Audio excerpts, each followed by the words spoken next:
अस्सलाम वालेकुम नाज़रीन, उम्मीद है आप लोग सब खैरियत से होंगे।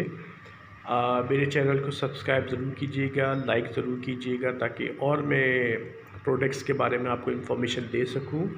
देखिए, इसमें बहुत सारे विटामिन मिनरल्स मौजूद हैं। अगर मैं एक एक करके बताऊंगा तो बहुत लंबी वीडियो हो जाएगी। इन शॉर्ट ये है कि ये प्रोडक्ट पैरामिड एफ ए का मतलब होता है फॉलिक एसिड, जो प्रेगनेंसी में दी जाती है। डेली एक खानी होती है। अगर आप ये लेंगे पैरामिड एफ ए, इसमें तमाम मिनरल्स और विटामिन्स मौजूद हैं जो कि ड्यूरिंग प्रेगनेंसी आपकी रिक्वायरमेंट को पूरा करते हैं और आपको अलग से जो है फॉलिक एसिड लेने की ज़रूरत नहीं पड़ेगी। आपने डेली एक टैबलेट लेना है। ये उन वुमेंस के लिए है, उन फीमेल के लिए है जो प्रॉपर डाइट नहीं ले पाती, जिनको प्रेगनेंसी में बहुत ज़्यादा वॉमिटिंग का सामना करना पड़ता है, वीकनेस का सामना करना पड़ता है। तो उन लोगों के लिए बहुत ही सेफ़ प्रोडक्ट है। आप इजीली इसको ले सकती हैं और इसको यूज़ कर सकती हैं।